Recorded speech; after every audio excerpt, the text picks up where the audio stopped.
Hey Gloomers, welcome back to Nerdhaven. My name is Mike, and today we're going to be talking about the new version of Gloomhaven TTS Enhanced version 1.2. If you missed my tutorial on how to play Gloomhaven on Tabletop Simulator, you can find a link to that below in the description. As far as the new version that came out today, there's some great new features, and we'll be covering that here today. But before we dive into that, I just wanted to share a little bit about what I've been working on over the last couple of weeks.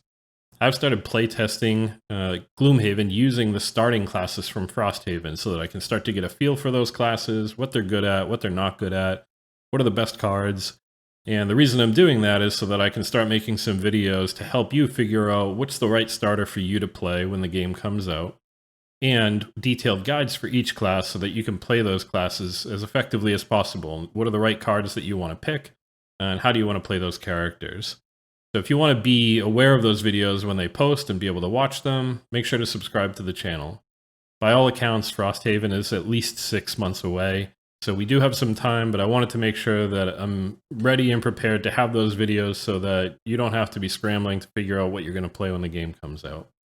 So now let's talk about Gloomhaven TTS Enhanced version 1.2, and we're going to dive right into Tabletop Simulator so I can walk you through all the great changes.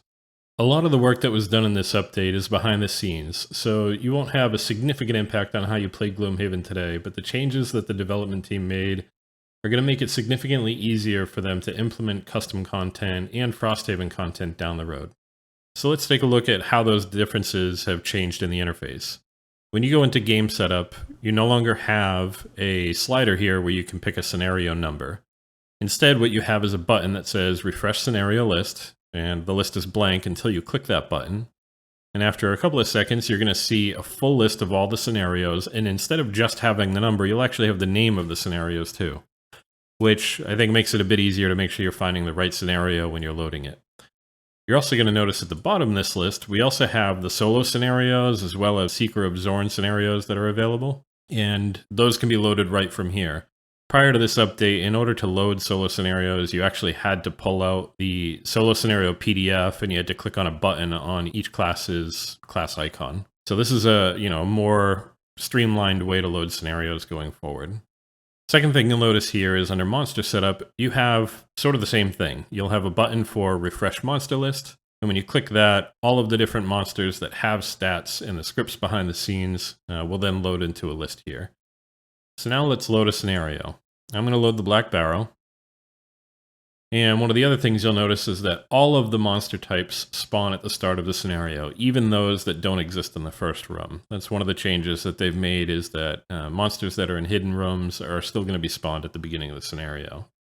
You're also going to notice that the 3D doors that are going to be populated are a totally new design. I personally found the old 3D doors to be a bit intrusive once you open them. Sometimes they got in the way if you were trying to navigate back and forth between the rooms.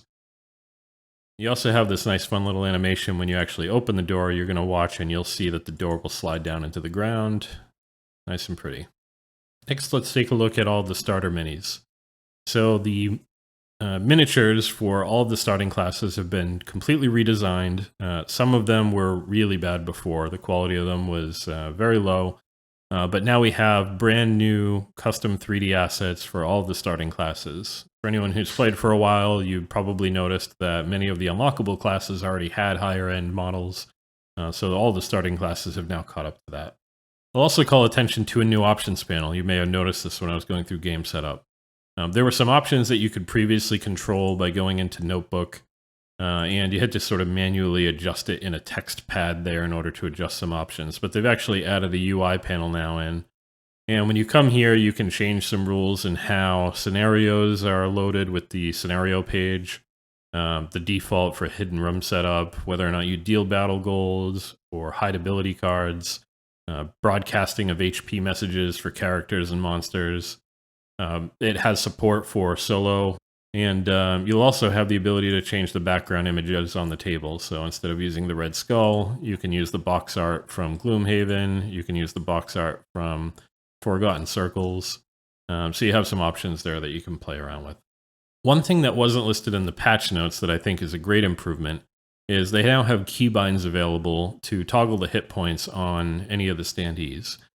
If you go into options for Tabletop Simulator and go down to game keys, you'll see they have a hotkey for add health and remove health. And I've already bound mine to keypad 7 and 8. These are not bound by default, but what they can do is when you mouse over something, instead of using the plus and minus keys, you can actually use your hotkeys to toggle the hit points of that standee. And that works on both your characters as well as enemies. One of the other things that the developers have made available is all the starting classes from Frosthaven. These are available in a separate mod, so you have to subscribe to that mod in order to have access to this table with all the envelopes. All these envelopes are locked, but if you hold in Control, you can click all of them, and you can do a quick copy with Control-C. And when you go into your TTS Enhanced version 1.2, you can paste these on the table, and then you can use any of these characters when you're playing in Gloomhaven. This is going to allow you to do playtesting if you want to prepare for when the game comes out. And again, these are fully supported. Here's an example of the Deathwalker loaded out into Tabletop Simulator version 1.2. Again, you can see the full playmats here. It has all the cards from the final release that are available to go through, and you can play this totally as normal. Summons actually have their full actual standees, as well as the cardboard standees for the characters.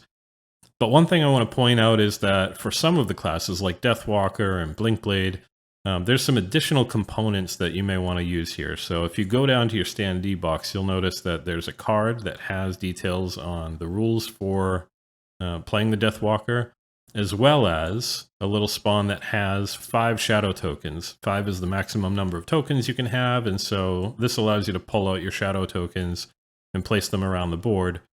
This is not part of your normal trackers that you have. This is a separate special token, and you'll have these that you can use on the board. You just have to go into your standee box to pull them out. And those are all of the updates for version 1.2.